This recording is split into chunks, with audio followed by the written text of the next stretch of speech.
مغربنا وطننا وفي فداه، ومن يدس حقوقه يدفرنا. مغربنا وطننا وفي فداه، ومن يدس حقوقه يدفرنا. لا إله إله وما ملاك في كل آن، للحرية جهادنا حتى نرى. الموضوع ديال اليوم كي شفتيو بالنسبة للميساج اللي صيفط، هو أننا بعد ما طلبنا من الإخوان والأخوات المواضيع اللي هما تتهمهم، من بين المواضيع اللي كانت اللي هي ملحة اليوم هي عملية مرحبا.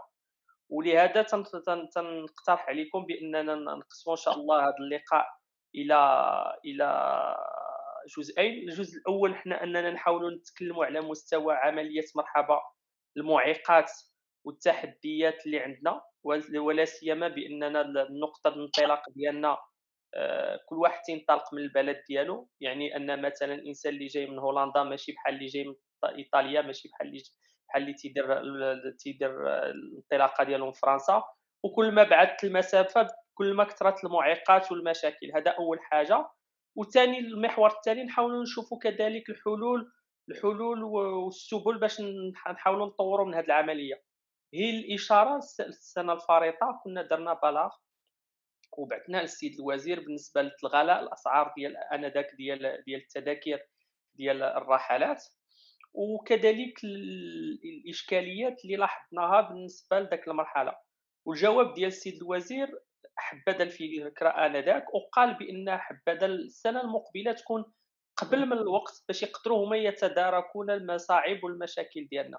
شنو تنقترح عليكم أولًا هو أننا إن شاء الله شاكان دو نو كل واحد فينا ياخذ الكلمة يعرّف بنفسه، وكذلك يقول هو من أي بلد، ويطرح المشاكل والإكراهات اللي عنده.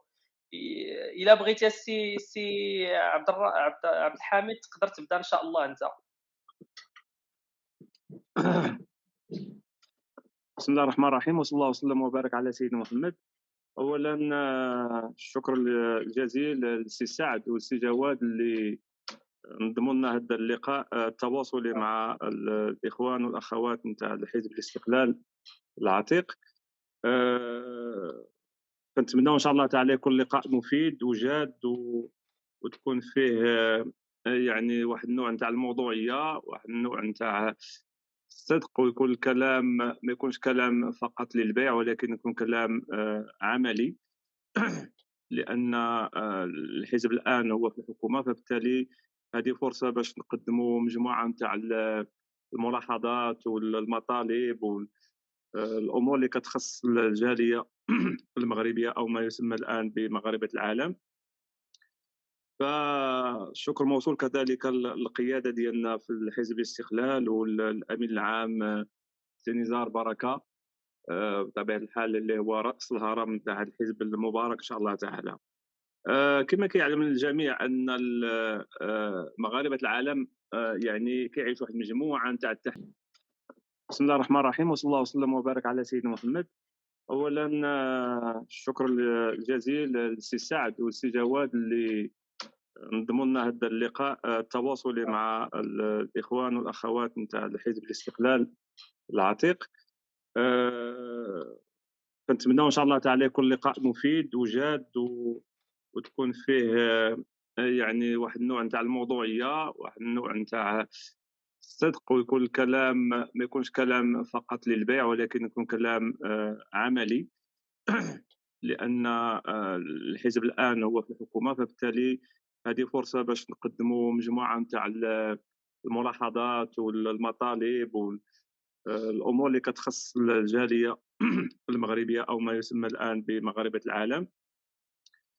فالشكر موصول كذلك للقياده ديالنا في الحزب الاستقلال والامين العام سي نزار بركه بطبيعه الحال اللي هو راس الهرم نتاع الحزب المبارك ان شاء الله تعالى.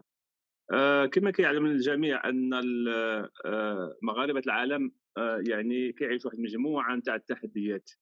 والتحديات فيها مجموعه نتاع المشاكل ومجموعه نتاع المطالب والمجموعه نتاع الانجازات. بطبيعه الحال حنا ما كنشوفوش دائما يلاه النصف الخالي ولا الفارغ من الكأس، ولكن كنشوفوا حتى النصف الآخر اللي مملوء. ولكن أنطلق دائما في إطار محادثتي مع مثل الناس، يعني القولة نتاع أمين أمة رسول الله صلى الله عليه وسلم، حذيفة بن اليمان، كان يقول: كان الناس يسألون رسول الله صلى الله عليه وسلم عن الخير وكنت أسأله عن الشر مخافة أن أقع فيه.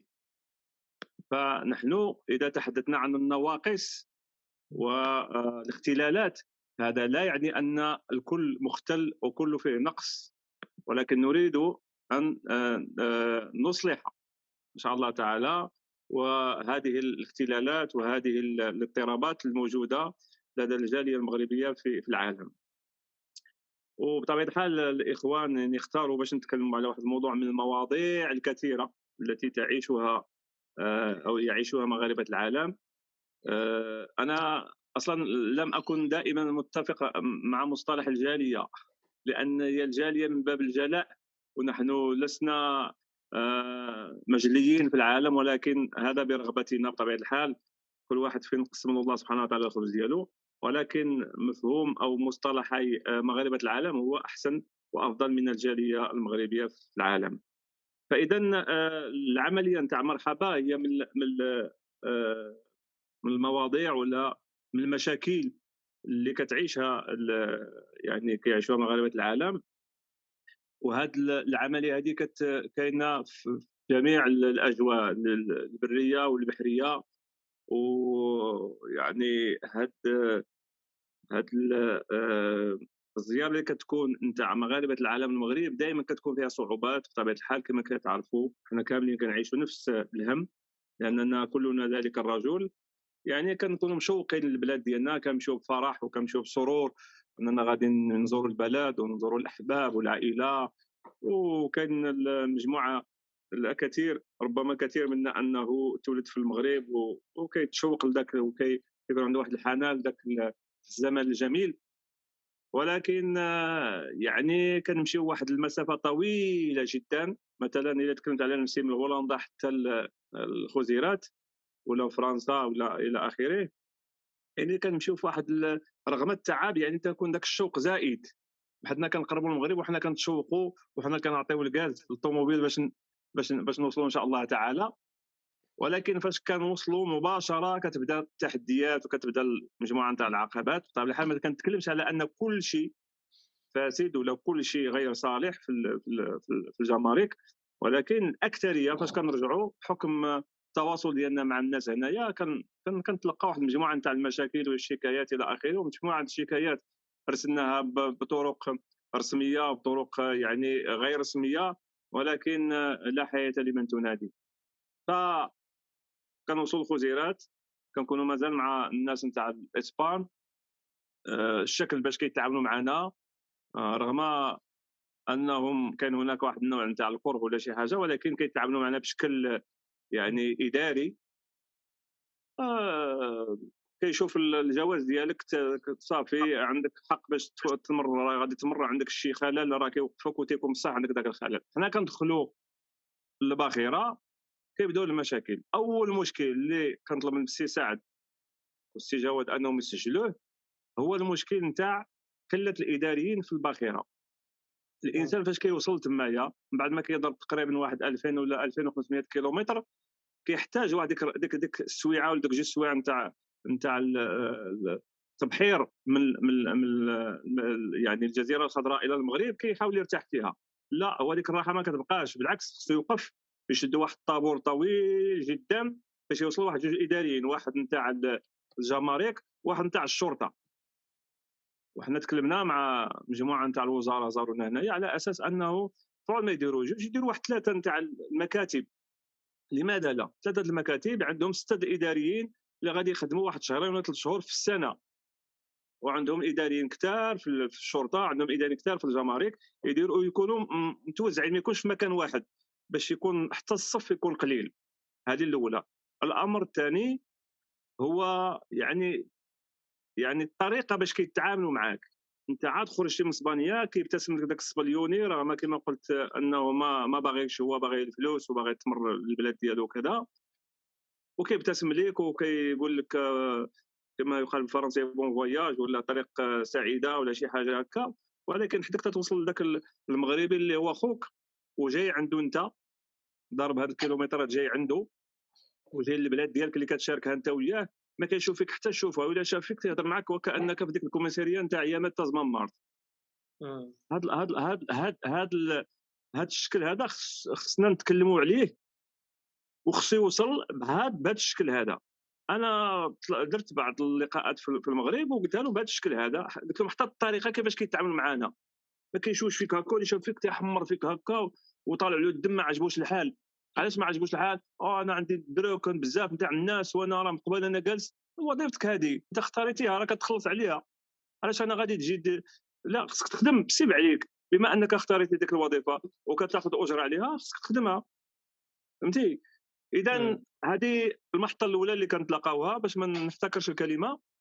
غادي نستمر في هذه حتى نوصل لمكناس فين ساكن، ولكن غادي نخلي الكلمه للاخرين باش ما نكونش كنفتكر الكلمه. شكرا. شكرا جزيلا السي عبد الحميد على التدخل ديالك وعلى هذا الاسهام اللي صحيح ما تحكيه هو هم الجميع اليوم. تتشوف المسار ديالك من المدينه ديالك حتى الباخره تيكون بطريقه سلسه لان الامور ميسره. واول عقبه هو على مستوى داك انا اللي عشت كاين حتى واحد العقبه اللي هي انترميديير. مغربنا وطننا وفي فداه، ومن يدس حقوقه يتقرناه. مغربنا وطننا وفي فداه، ومن يدس حقوقه يتقرناه. لا إله إله وما ملاك لكل للحرية جهاد.